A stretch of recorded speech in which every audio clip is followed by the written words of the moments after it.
सजेति सिन्धुर्वदनो देवो यत्पादपङ्कजस्मरणं वा सर्मणीर्व्यतमसरासन्नासति विघ्नानां या कुन्देन्दुतुषारहारधुरा या शुभ्रवस्त्रावृता या वीणावरदण्डमण्डितकरा या श्वेतपद्मासना या ब्रह्माच्युतशङ्करप्रभुतिभिर्देवैः सदा वन्दिता सा मां पातु सरस्वती भगवती निःशेषदाढ्यपहामूकम्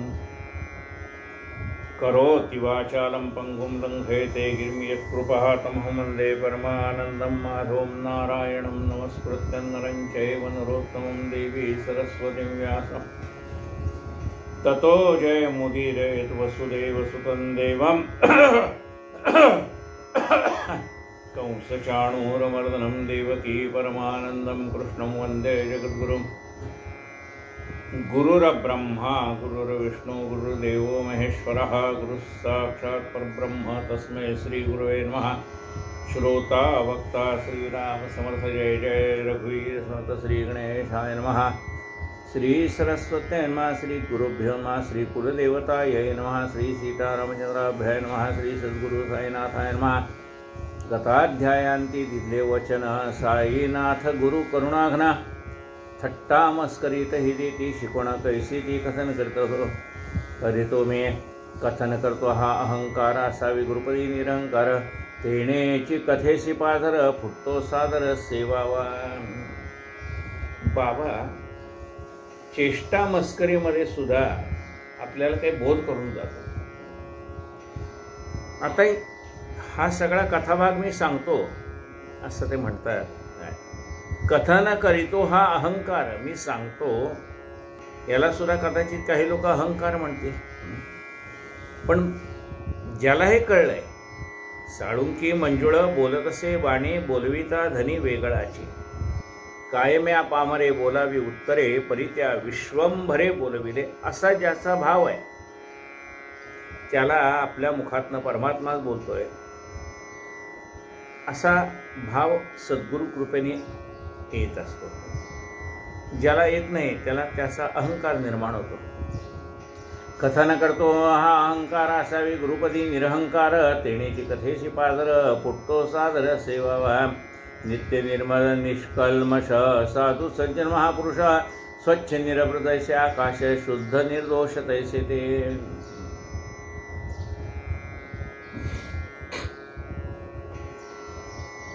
सद्गुरूला आकाशासारखी उपमा दिली आहे। ब्रह्मानंदम परम सुखदम केवलम ज्ञानमूर्तिम द्वंद्वातीतम गगन सदृशम काय म्हणताय आकाशासारखं। आकाश म्हणजे कसं आहे आकाश निरभ्र आहे। आकाशाची उपमा का दिली?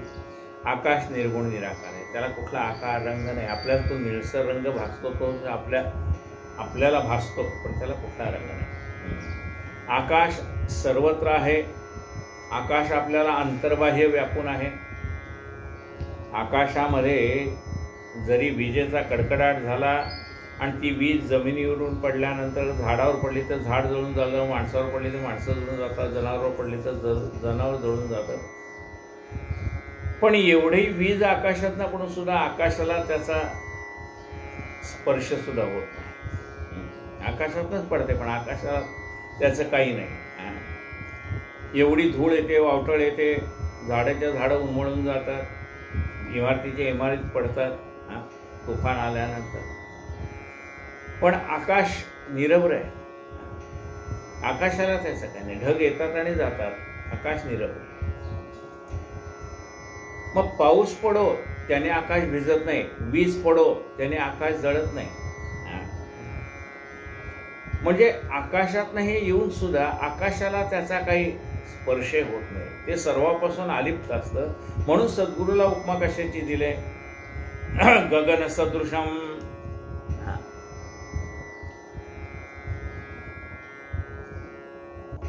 स्वच्छ निरभ्र जैसे आकाश शुद्ध निर्दोष तैसे ते। साधू सज्जन कसे ते आकाशासारखे निरभ्र आहे, आकाश कशात गुंतत नाही। नित्य निर्मल, जसं घटामध्ये सुद्धा आकाश आहे, पण घट फुटल्याने आकाश फुटत नाही.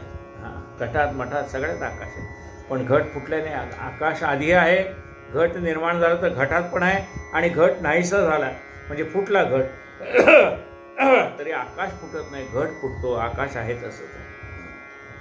नित्य निर्मल निष्कल्मष साधू सज्जन महापुरुष निर्व्रत ऐसे, स्वच्छ निर्व्रत ऐसे आकाश, शुद्ध निर्दोष तैसे ते. महाराज साईचे भजन स्वार्थ आणि परमार्थ साधन, स्वस्वरूपी अनुसंधान समाधान अंतरी. बाबांचं भजन कसं आहे? स्वार्थ आणि परमार्थ. म्हणजे सर्वसामान्य मनुष्य अधिकाराला जोपर्यंत पोचला नाही तोपर्यंत त्याच्या मनामध्ये स्वार्थ असतोच. निस्वार्थ सेवा त्याच्या पुढे सुरू होते. आधी स्वार्थ असतोच माणसाच्या मनामध्ये. तो स्वार्थ पूर्ण झाला की मग त्याची निरपेक्ष सेवा सुरू होते. म्हणजे मनातल्या सगळ्या इच्छा पूर्ण झाल्या की निरपेक्ष सेवेला सुरुवात आहे. मागणे न काही सांगण्यास आलो, आम्ही विठ्ठलाच्या भजनातून आलो. केव्हा मनुष्य म्हणेल? त्याच्या सगळ्या इच्छा पूर्ण झाल्यानंतर तो म्हणेल की देवा आता का मी आलोय तुझ्या सेवेला, पण काही मागायला आलो नाही. म्हणून त्याला स्वार्थ आणि परमार्थ म्हणतो. सुरुवातीला आपली जी सेवा आहे भगवंताच्या दरबार ती स्वार्थासाठी आहे. मग ते आपलं ग्रंथ वाचन असो, दर्शन असो, शिर्डीची वारी असो का शेगावची वारी, आपल्या मनात स्वार्थ म्हणजे आपल्या प्रापंचिक गरजा पुरा होण्या हे स्वार्थ आहेच. म्हणून सद्गुरूची सेवा स्वार्थ आणि परमार्थ. पण स्वार्थ ज्या वेळेला पूर्ण होतो म्हणजे मनातल्या सर्व इच्छा ज्या वेळेला बाबा पूर्ण करतात त्यावेळेला त्याची निरपेक्ष सेवेला सुरुवात होते. पण जोपर्यंत काही अपेक्षा आहेत तोपर्यंत स्वार्थ आहेच.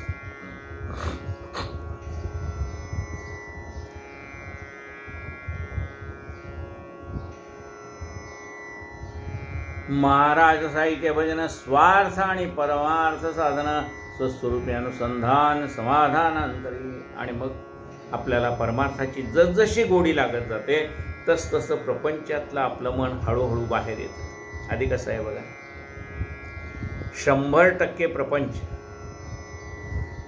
मग कुठेतरी आपण सत्संगाला जातो म्हणा, ग्रंथ वाचन करतो म्हणा, कोणाच्या तर संगतीने आपण परमेश्वराच्या दरबारात जातो, सद्गुरूच्या दरबारात जातो.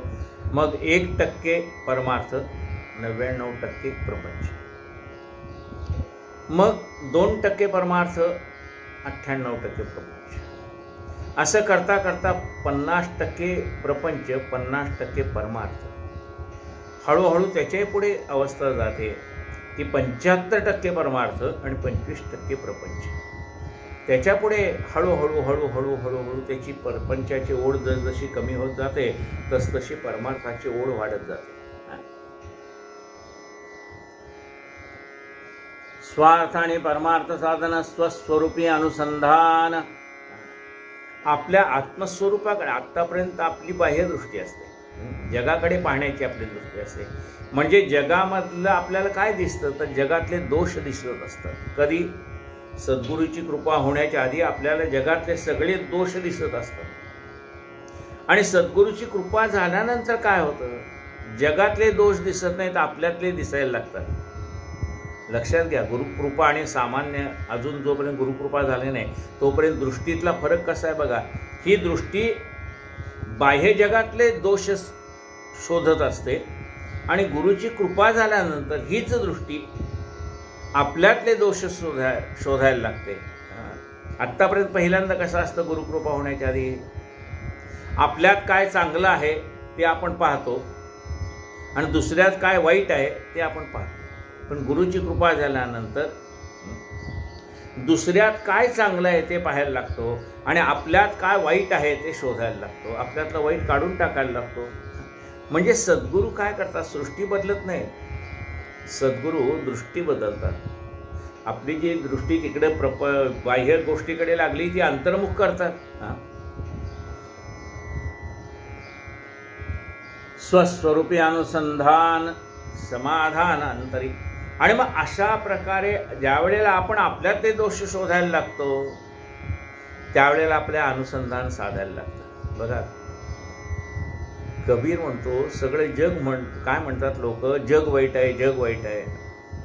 म्हणून कबीराचा एक दोहा आहे की असं वाईट जग पाहायला मी बाहेर पडलो. जग किती वाईट आहे ते पाहायला मी बाहेर पडलो. बुरा जो देखन मैं चला, बुरा न मिलिया कोय. कबीर म्हणतात, मी वाईट मनुष्य शोधायला जगामध्ये बाहेर पडलो, पण मला एकही वाईट मनुष्य भेटला नाही. कारण संतांची दृष्टी कशी, प्रत्येकात काय चांगलं आहे ते शोधायचे. आणि त्यामुळे जगात त्यांना कुठेच वाईट दिसला नाही मनुष्य. आणि मग ते थकून ज्याला घरी येऊन बसले, मग ते काय विचार करतात की जगातला सगळी माणसं मी शोधली, पण मला स्वतःला शोधायचं बाकी राहिलंय. म्हणाले, बुरा जो देखन मैं चला, बुरा न मिलिया कोय, जो दिल खोजा अपना, तो मुझसे बुरा न कोय. कबीर म्हणतात, ज्या वेळेला मी माझा अंतरंग शोधायला सुरुवात केली, त्यावेळेला माझ्या इतका वाईट मनुष्य जगात कोणीच नाही असं वाटतं. याला अंतर्मुख होणं असं म्हणतात. जोपर्यंत आपण अंतर्मुख होत नाही ना, तोपर्यंत जगाची उठाठेव, जगातले हा असा आहे, तो तसा आहे, तो तसा, ह्याच्यामध्येच आपण गुंतून पडणार.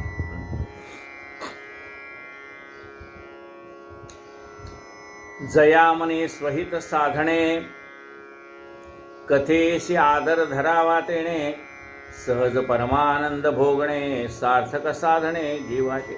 ज्याला असं वाटतं की आपलं हित व्हावं, सर्वांनीच कथा ऐकावी असं नाही, कुणी ऐकावी, हेमाळपंत सांगतात, ज्याला असं वाटतं आपलं हित व्हावं त्याने बाबांची कथा, संतांच्या कथा श्रवण कराव्या. जयामने स्वहित साधणे, कथेशी आदर धरावा तेणे, त्यांनी कथेविषयी आदर धरला पाहिजे, कथेविषयी वेळ काढला पाहिजे कथा ऐकायला. कथेशी आदर धरावा तेणे, सहज परमानंद भोगणे, सार्थक साधणे जीवाचे. सहज परमानंद भोगणे, परमानंद प्राप्त होतो कशाने? भगवंताच्या कथा ऐकण्याने आपल्याला परम आनंदाची प्राप्ती होते. परमानंद भोगणे, सार्थक साधणे जीवाचे. श्रवणे लाभेल निज विश्रांती, निरसेल भवभयाची भ्रांती, होईल परमानंद प्राप्ती, श्रोते सद्गती रोकडी. श्रवणाने काय मिळतं? श्रवण केल्याचे फळ. काय श्रवण केल्याने मिळतं? श्रवणे लाभेल निज विश्रांती. आपण भगवंताच्या म्हणा, संतांच्या म्हणा, लीला श्रवण केल्याने आपल्या मनाला विश्रांती लागते, म्हणजे मन चंचल आहे ते स्थिर व्हायला लागतं. निरसेल भवभयाची भ्रांती, आपल्याला जे भवसागराची भीती आहे ती निघून जाते. होईल परमानंद प्राप्ती, श्रोते सद्गती रोकडी. आपल्याला परमानंदाची प्राप्ती होईल आणि आपल्याला उत्तम गती गुरुकृपेने प्राप्त होईल. अंतरसाक्ष साई समर्थ, पूर्ण जाणे भक्त भावार्थ, संपादन निज कर्तव्यार्थ, वचन निर्मुक्त होईल. अंतरसाक्ष साई. साई कसे? हे संत कसे? अंतरसाक्ष म्हणजे आपल्या मनामध्ये एखादा चांगला विचार निर्माण झाला तरी तो सद्गुरूंना कळतो, आणि आपल्या मनामध्ये एखादा वाईट विचार निर्माण झाला तरी सद्गुरूंना कळतो. आपण एखादं चांगलं कार्य केलं तरीही सद्गुरूंच्या दरबारात नोंद होते, आणि आपण एखादं वाईट कर्म केलं तरी त्याची नोंद सद्गुरूच्या दरबारात होते. सद्गुरूंना सगळं कळतं, त्यांच्यापासून लपवण्यासारखं काही नाही.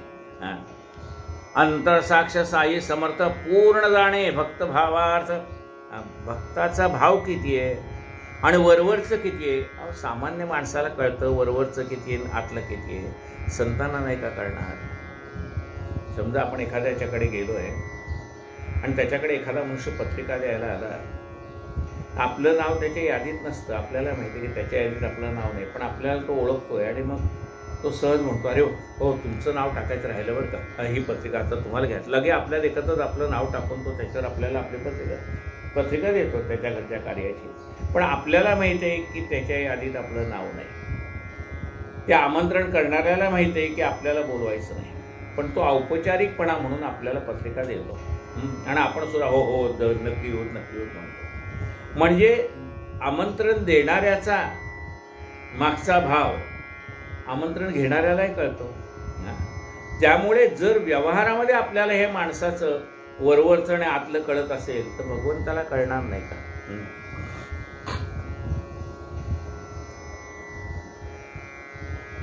अंतरसाक्ष साई समर्थ, पूर्ण जाणे भक्त भावार्थ, संपादून निज कर्तव्यार्थ, वचन निर्मुक्त होईल. आपला भाव जाणतील आणि आपल्या मनातल्या इच्छा बाबा पूर्ण करतील. बुद्धिप्रेरक साई समर्थ तेच वदविती निज वचनार्थ कथिन यथामते तद्भावार्थ स्वार्थ परमार्थ सारक. बुद्धिप्रेरक म्हणजे बाबा कसे आहेत, आपल्या बुद्धीला चालना देतात. म्हणजे आज आपण काय सांगायचं आहे आपल्याला कुठं माहीत आहे, आपण काय सांगणार आहे. म्हणजे मग ते आपल्या बुद्धीला प्रेरणा देतात की तू अमुक अमुक सांग, म्हणजे अमुक सांग असं नाही, तेच आपल्या मुखातनं वजवतात. बघा काय म्हटलं, बुद्धी प्रेरक साई समर्थ तेच वदविती निज वचनार्थ कथिन यथामते तद्भावार्थ स्वार्थ परमार्थ साधक. बाबा जे सांगतात तेच मी तुम्हाला सांगतोय. त्याने तुमचा स्वार्थ म्हणजे ऐहिक सुख पण प्राप्त होईल आणि परमार्थ म्हणजे आंतरिक सुखसुद्धा प्राप्त होईल. नवे अंधना रातांधळे डोळे आसोंजन आंधळे केवळ देहबुद्धीच्या बळे निजही तन कळे तया ते. अंध नाहीत किंवा रातांधळे नाहीत. अंध म्हणजे डोळ्याला दिसतच नाही, आंधळा अशी माणसं नाहीत. किंवा काही लोकांना रात्री दिसत नाही, रातांधळे असे पण नाही. म्हणजे माणसं डोळस आहेत पण नवे अंधना रातांधळे डोळे असून जन आंधळे. डोळे असून माणूस आंधळा आहे. म्हणजे डोळे असून माणूस कसा आंधळा असतो. आपल्याला बघा रस्त्याने जाताना कोणी आपल्याला भीक मागत असतं, काहीतरी द्या काहीतरी द्या, मग आपण डोळे असून त्याच्याकडे लक्ष देत नाही. किंवा आपल्याला एखाद्या माणसाशी बोलायचं नसेल तर डोळे आहेत, समोरनं तो येताना दिसतोय, एक तर आपण वाट वाकडी करू किंवा आपलं त्याच्याकडे लक्ष नाही असं दाखवू. म्हणजे डोळे असून आंधळेपणा.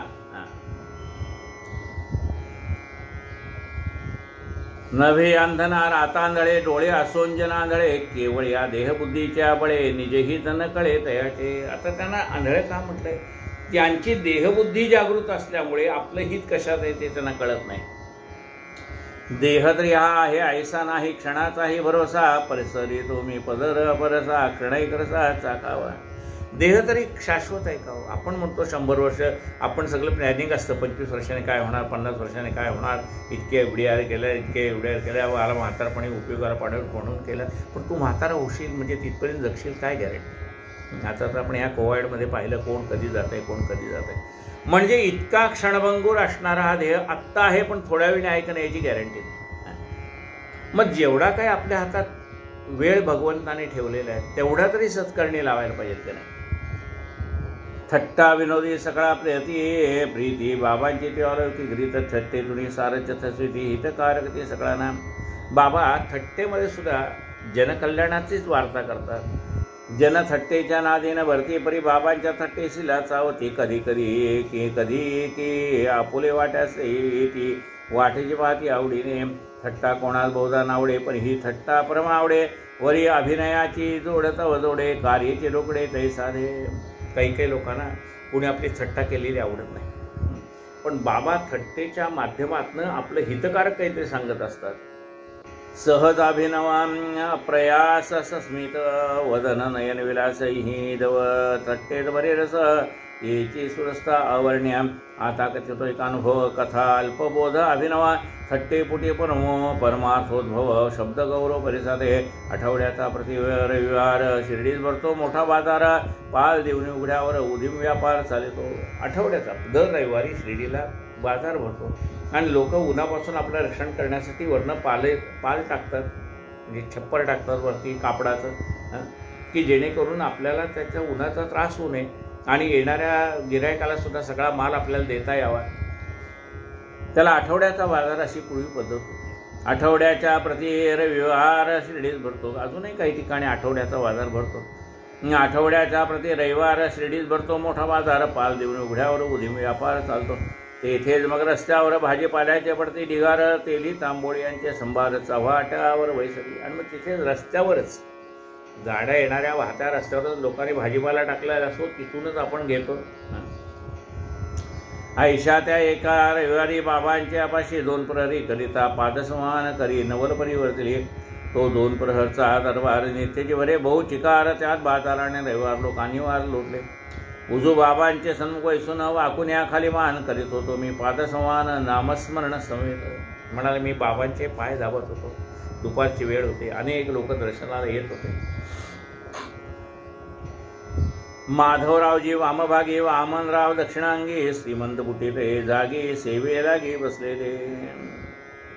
श्रीमंत बुट्टी सुद्धा सेवायला आले होते. माधवराव डाव्या बाजूला बसले होते, दक्षिण बाजूला वामनराव श्रीमंत बुट्टी त्या ठिकाणी पूजेला सेवेला बसलेले होते. काकाही होते तिथेच बसले. तितक्यात माधवराव हसले. काकाही त्या ठिकाणी आलेले होते. तितक्यात माधवरावांना हसू आलं. तितक्यात माधवराव हसले. का अण्णासाहेब हे तेथे कसले दाणे हे डसले दिसतात.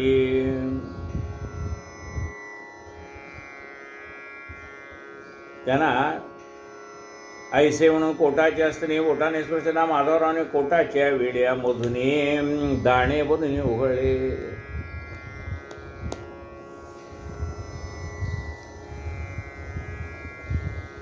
माधवरावने त्या काकांच्या कोटाला अशी घडी पडली होती आणि त्याच्यामध्ये काही दाणे अडकलेले होते.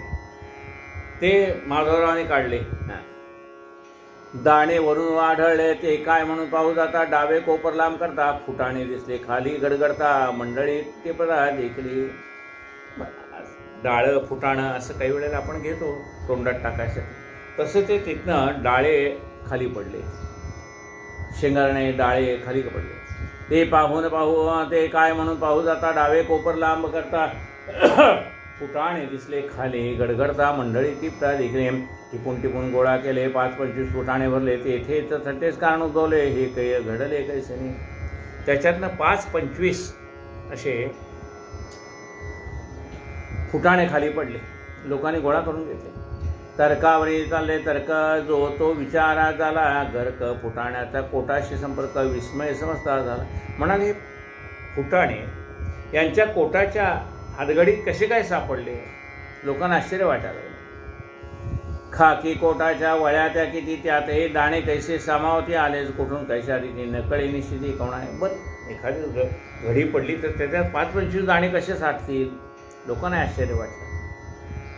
इतका काम करीत असता पादसंवाहन लावून नामे अनुसंधानमध्ये जे फुटाण्याचे आख्यान कैसेन उत्पन्न झाले.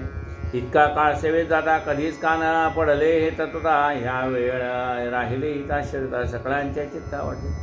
कोठून फुटाणे तेथे आले वरी कैसे स्थिरावले जे ते आश्चर्य करून राहिले. मग बाबावरले ते वर्षा शिक्षणाच्या विलक्षण पद्धती अनेकाच्या अनेक असते. बाबा दयाची दैशी गती शिक्षण देते त्या तैसे.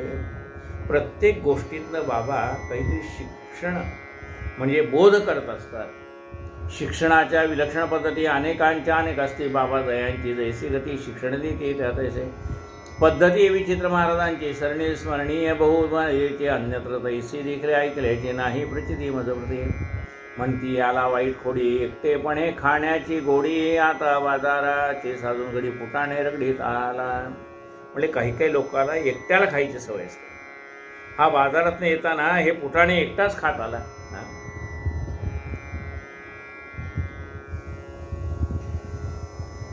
एकटे खाणे बरे नव्हे ठावी मला त्याची सवय. हेच फुटाणे याचे पुरावे उगा न घे कशास. एकट्याने खायची याला सवय म्हणाले. बघा याला साक्ष काय ते फुटाणे. मग मी म्हणेन कोणा न देता ठावे न खाणे माझ्या चित्ता. तेथे या खोडीची कैशी वार्ता अंगी चिकटता चिकते ना. बाबा मी आज हा वेळभर पाहिला नाही. शिर्डीचा बाजार गेलोच तरी फुटाणे घेणार मग खाणारही पुढचे. असेल त्यासही गासो गोडी माझी तो नाही ऐशी कुडी. तुझ्या न देता आधी थोडी वस्तू मी तोंडी घालेन. मग बाबांची पहा युक्ती कैसी जडविती निजपदी भक्ती आहे. कोणी माझी स्पष्टोक्ती काय वरती ती लक्ष द्या. बाबा मला अशी सवय नाही. आधी मी लोकांना देतो मग मी खातो. मग बाबांची पहा युक्ती कैसी जडविती निजपदी भक्ती आहे. कोणी माझी स्पष्टोक्ती काय वरती ती लक्ष द्या. सन्निध असेल तर दिसी नसल्यास तू तरी काय करशी. मी तरी काय करावे त्याशी आठवतोस काय मज. तू लोकाला देऊन खातोय खरं, पण जे तुझ्याजवळ नाही त्यांना तू कसा देणार. सन्निध असेल त्या दिवशी नसल्यास तू तरी काय करशी. मी तरी काय करावे त्याशी आठवतोस काय मज. मी तुझ्याजवळ म्हणजे तू मुंबईला असेल समजा आणि मी शिर्डीला आहे. मी तुझ्याजवळ असं शारीरिक दृष्टीने नसेल, पण निदान खाताना माझी आठवण ठेवतोस का. सन्निध असेल तर असे दिशी नसल्यास तू तरी काय करशी. मी तरी काय करावे त्याशी आठवतोस काय मज. मी नाही का तुझ्याजवळ देतोस काय मजला कवळ. ऐसे फुटाण्याचे मीश केवळ तत्वनिष्ठा ठसवले. मला देतोस का रे म्हटले खाताना. म्हणजे आपण एखादा पदार्थ खाताना आपल्याला सद्गुरूची आठवण येते का, हा बोध त्याच्यातनं बाबांना द्यायचा आहे. सन्निध असेल तयास देसे, नसल्यास तू तरी काय करसे, मी तरी काय करावे त्याशी, आठवतोस काय मज ना, मी नाही का तुझ्याजवळ देतोस काय, मजला कवळ ऐसे फुटाण्याचे, मिशी केवळ तत्वनिष्ठा ठसवले. देवता प्राण अग्नी वचन वैश्वादेवांते, अतिथी वर्जन करून करती जे, पिंडपोषण महत्दूषण त्यांना. पंचाग्नी साधन सांगितलं. म्हणजे पहिल्यांदा अग्नीला आहुती द्यायची, त्यानंतर कावळ्याला घास ठेवायचा, अतिथींना द्यायचं, गोग्रास द्यायचा, कुत्र्याला घास द्यायचा, म्हणजे 5 ठिकाणी अन्न आधी द्यायचं आणि मग आपण ग्रहण करायचं, असा त्याचा अर्थ. देवता प्राण अग्नी वंचन वैश्वदेवांती, अतिथिवर्जन करून करते जे, पिंडपोषण महत्दूषण त्यांना. वाटेले लहान तो व्यवहारे लावता ते महत्व, रस स्वाधन तो उपलक्षणत्व, पंचविषय या पोटी. विषयी दयाचे अव्यास, परमार्थ नजरी तयाची आस, तयावरी जो घालील कास, तयाचा दास परमार्थ. माणसाला विषयाची आवड असते, अमुक पाहिजे तमुक पाहिजे तमुक पाहिजे, पण त्याआधी देवाला द्यावा मग ग्रहण करावं. यदा पंचावतिष्ठन्ते यामत्री जे श्रुती होते तेच बाबाया ते जनवितने दृष्ट करते. हे झाले शब्द स्पर्श रूप गंध या चतुष्टयाचा हा संबंध, किती बोधप्रदा प्रबंध कथानबंध भावांचा. शब्द आहे, स्पर्श आहे, रूप आहे, गंध आहे प्रत्येक पदार्थाला. आंबा म्हटला की त्या ठिकाणी शब्द काय, आंबा हा नुसता आंबा हा शब्द म्हटला की आंबा आपल्या नजरेसमोर येतो. त्या आंब्याला स्पर्श केला की तो पिकलेला आहे का कच्चा आहे आपल्या हाताला स्पर्शाने कळतो, नुसत्या डोळ्याने कळतं की हा कसा आंबा आहे. म्हणजे त्यामध्ये स्पर्श आहे, शब्द आहे, स्पर्श आहे, रस आहे, गंध आहे. आपण पाहतो कसा आहे हा, हापूस आहे का साधा आहे आंबा, गंधाने पाहतो, म्हणजे सुगंध घेऊन पाहतो, त्याचा रस आस्वादन करून पाहतो की नेमका हा हापूस पायरीचाच आहे का.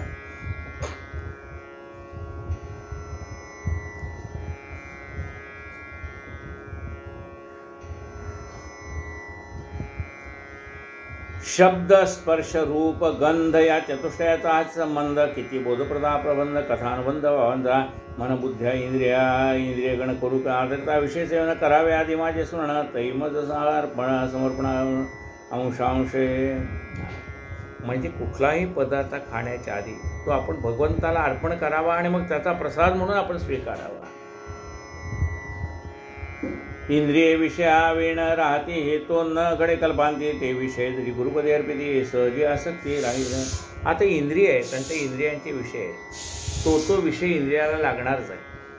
बघा डोळ्याचा काय विषय, रूप हा डोळ्याचा विषय,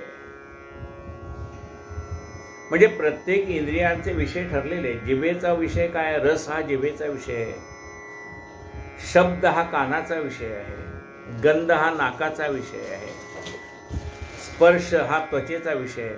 म्हणजे हे 5 विषय जे आहेत त्या प्रत्येक इंद्रियांचे ते विषय आहेत आणि ते विषय त्या इंद्रियांना मिळाल्याशिवाय त्या इंद्रियांचं समाधान होत नाही. मग डोळ्याचा विषय काय आहे, पाहणं आहे ना, मग त्याला तो विषय काय करायचा, तो विषय परमात्मा द्यायचा. डोळ्याला विषय पाहिजे ना, मग डोळ्याचा विषय त्याला सांगितलं तुला एक विषय पाहिजे का नाही, डोळ्याचा विषय काय, रूप. मग त्या डोळ्यात सांगितलं तुला तुझा विषय देतो, म्हणजे रूप पाहायला सांगतो. पण कुठलं पहा, डोळे तुम्ही घ्या रे सुख पहा विठोबाचे मुख. कानाला सांगितलं तुला शब्द हा तुझा विषय, त्याच्याशिवाय तू राहू शकणार नाहीस. तुम्ही ऐका रे कान माझ्या विठोबाचे गुण. असं प्रत्येक इंद्रियाला ते इंद्रिय विषयाशिवाय राहू शकणार नाही. मग त्या सगळ्या इंद्रियांचा विषय एकच केला, काय विषय तो त्यांचा झाला नारायण. सगळ्या इंद्रियांना विषय काय, एक परमात्मा हाच विषय दिला. शब्द स्पर्श इंद्रिये विषयाविण राहते हे तो न घडे कल्पांते, ते विषय जरी गुरुपदी अर्पिते सहजी आसक्ती राहील. काम तरी मद विषयीच कसा कामावे, कोपाल्या मधुरीच कोपावे, अभिमान दुराग्रह समर्पावे, भक्ती व्हावे मतपरी.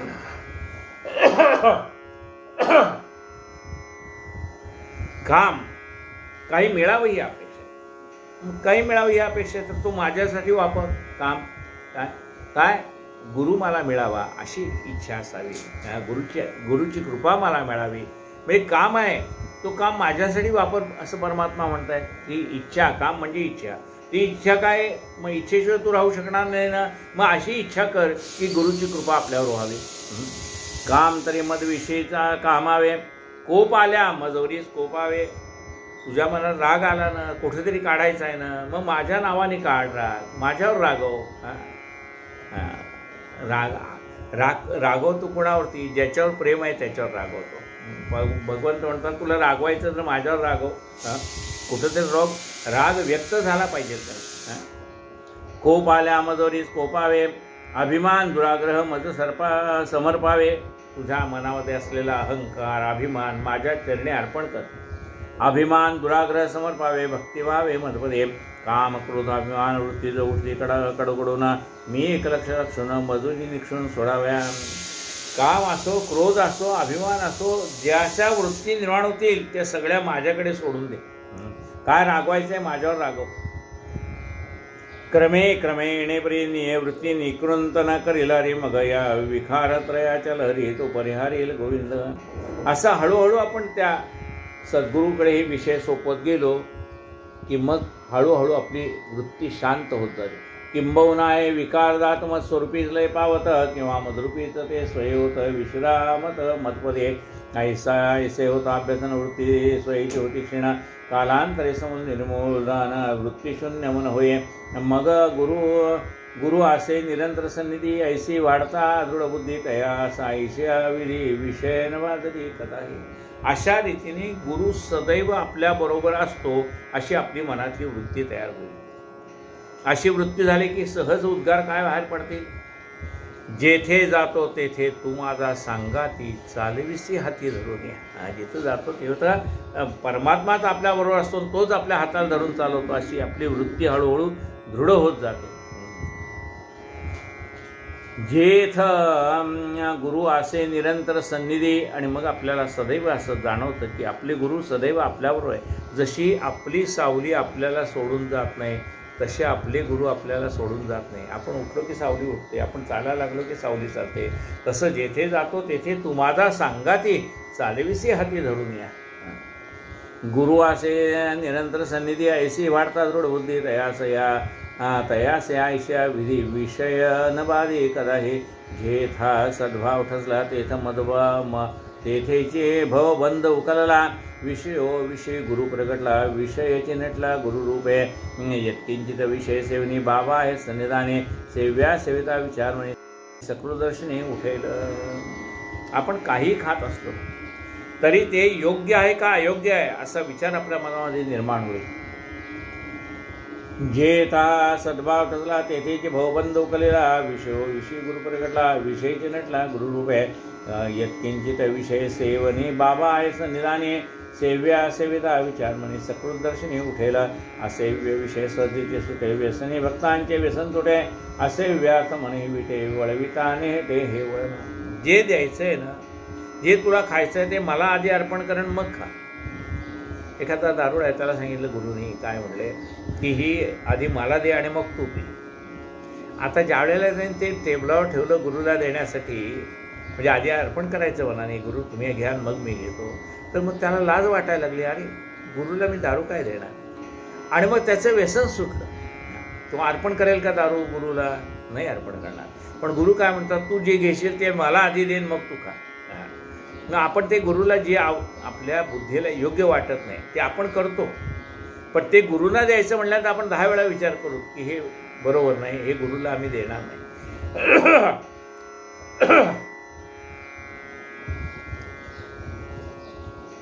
असेव्य विषय सहजची सुटे, व्यसनी भक्ताचे व्यसन तुटे. असेव्यार्थ मने विटे वळविताने ते हे वळण.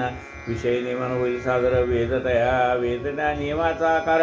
विषय सेवी मग नियमानुसार स्वेच्छाचार वर्तेना. अशा रीतीने प्रत्येक गोष्ट देवाला अर्पण करून आपण घ्यायची म्हटलं, मग हळूहळू त्याच्या मनामधले वाईट विचार कमी कमी होत जातात. ऐशी सवय लागता मना क्षीण होती विषय कल्पना आवडी उपजे गुरुवजना शुद्ध ज्ञानांकुरये शुद्ध ज्ञान लागता वाढी देह बुद्धीची तुटे बेडी ते बुद्धी दे अहम ब्रह्मे बुडी सुख निरोडी मगला आहे. अशा हळूहळू शुद्ध ज्ञान वाढत गेलं की देहबुद्धी कमी होत जाते आणि देहबुद्धी ते आत्मबुद्धी करावे, आत्मबुद्धी वाढेल लागते.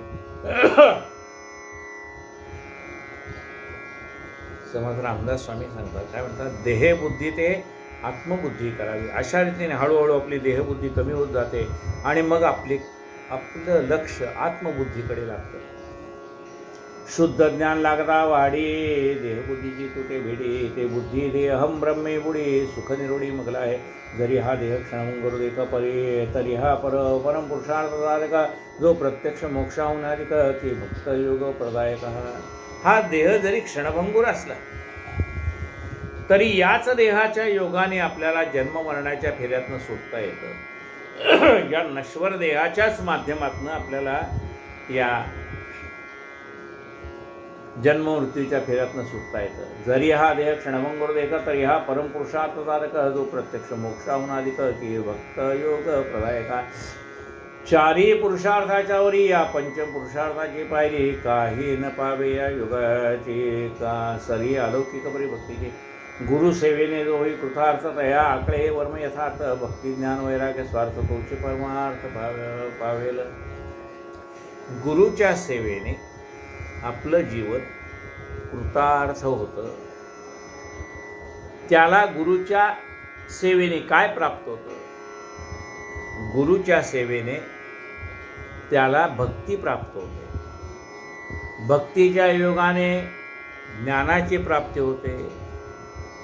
ज्ञान प्राप्त झालं की मनामध्ये वैराग्य निर्माण होतं आणि मग तो परमार्थाला अधिकारी बनतो. म्हणून भक्ती ज्ञान आणि वैराग्य हे त्याला प्राप्त होतं. त्याचा वैयक्तिक स्वार्थ हळूहळू कमी होत जातो.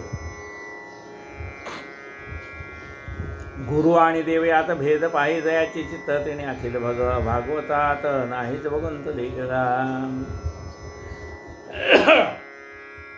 गुरु आणि देव वेगळे नाही.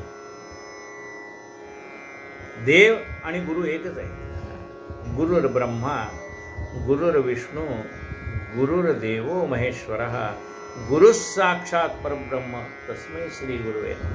गुरु आणि देव वेगळे नाहीत. गुरुमध्येच देव आहे. किंबहुना परमात्म्यानेच हा गुरुचा अवतार धारण केलेला आहे.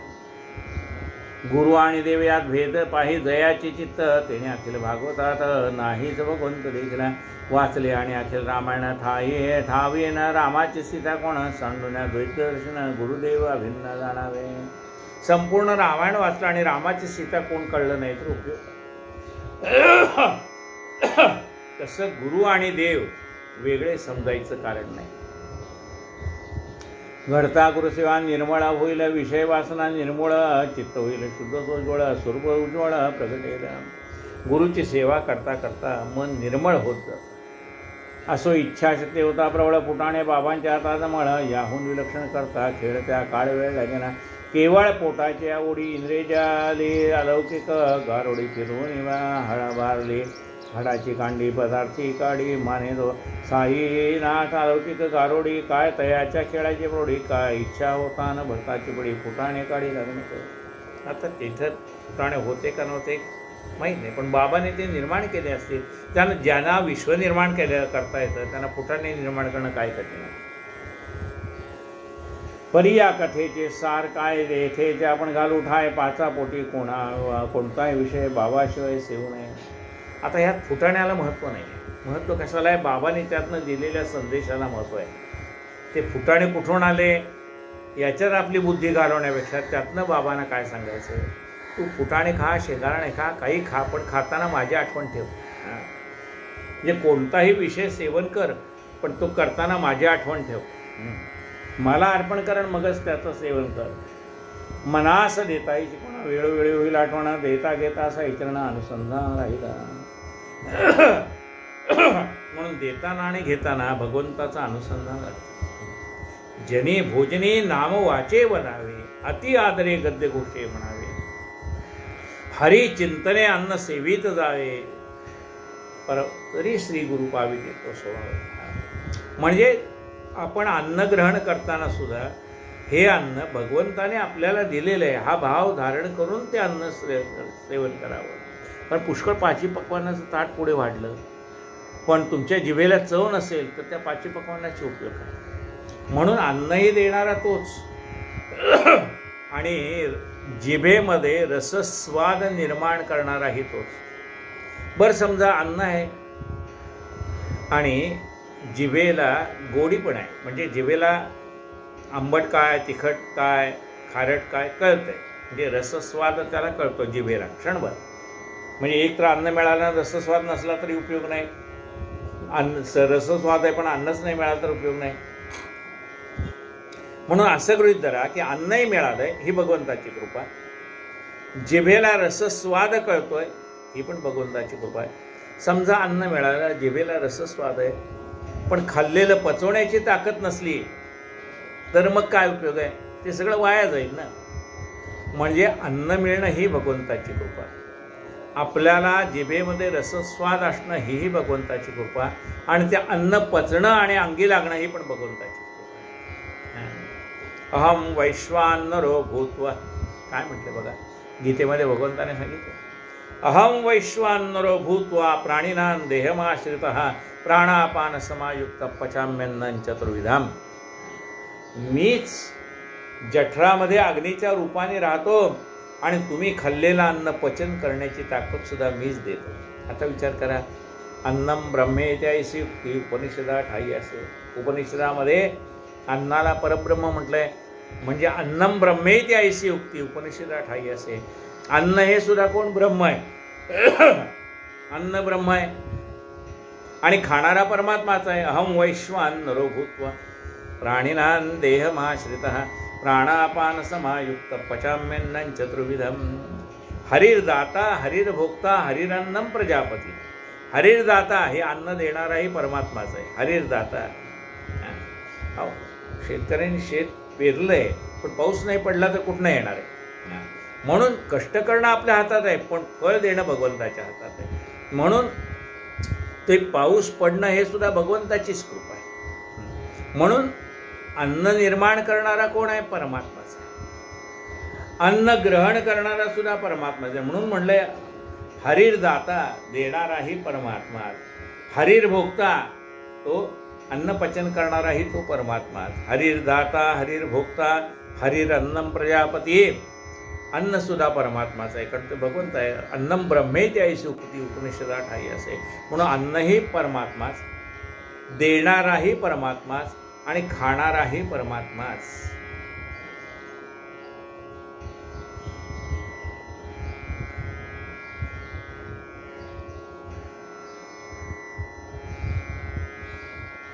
मनास देताही शिकवणा वेळोवेळी होईल आठवणा देता घेता असा विचारणा अनुसंधान राहिला हे शुद्ध ब्रह्म सगुणमूर्ती नयनासमोर राहील निश्चिती उपजेल भक्तिमुक्ती विरक्ती परमप्राप्ती साधेल. अशा रीतीने प्रत्येक वेळेला आपल्या मनात भगवंताची गुरुची आठवण राहील.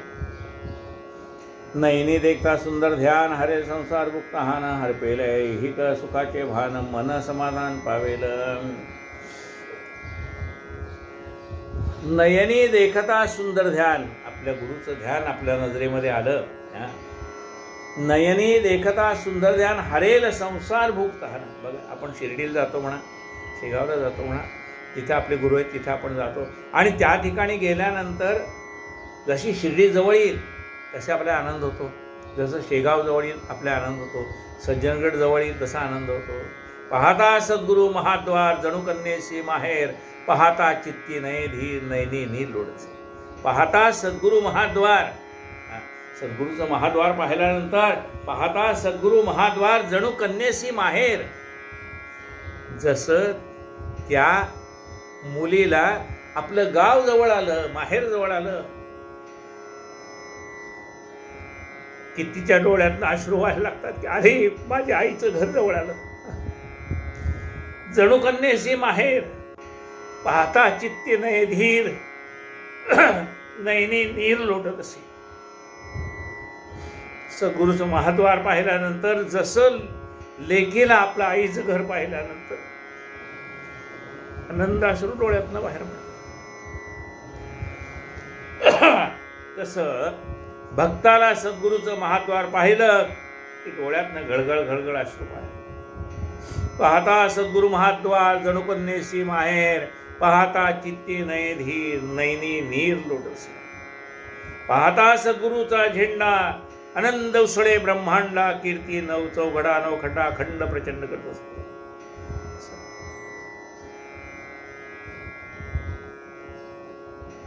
राहिलेला कथावाद ते ऐकूया.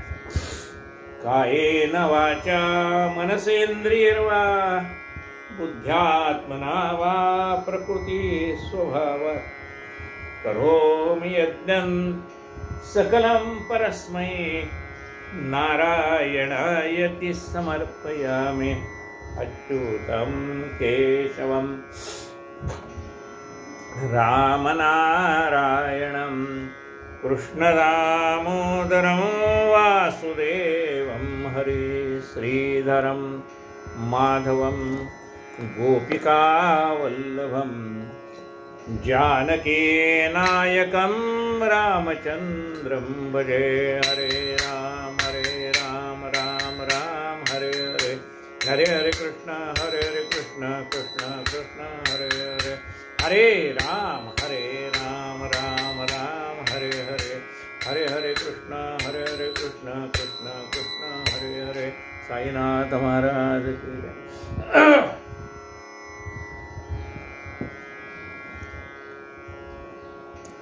आरती साई बाबा सौख्यदातार जीवा, चरण रजात द्यावा दासा विसावा भक्ता विसावा. आरती साई बाबा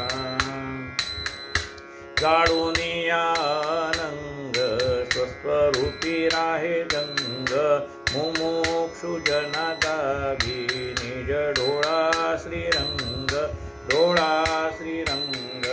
आरती साई बाबा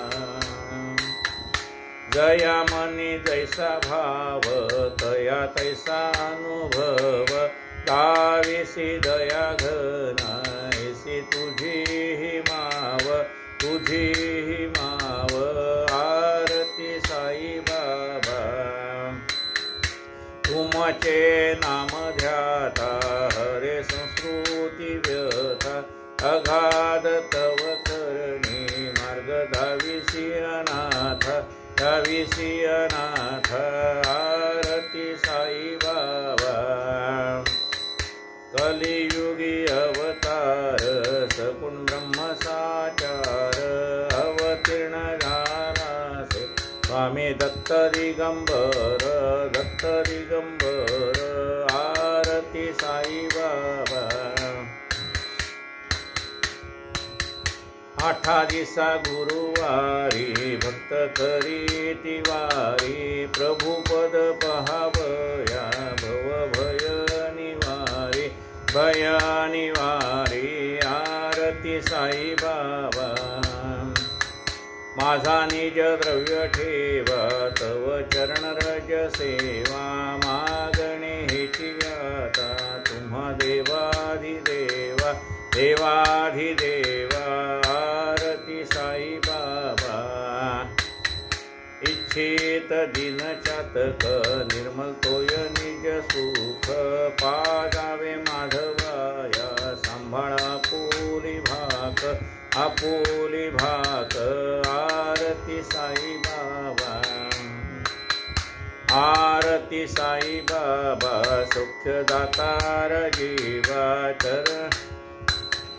सौख्यदातारा जीवा चरण रजातळी द्यावा दासा विसावा भक्ता विसावा.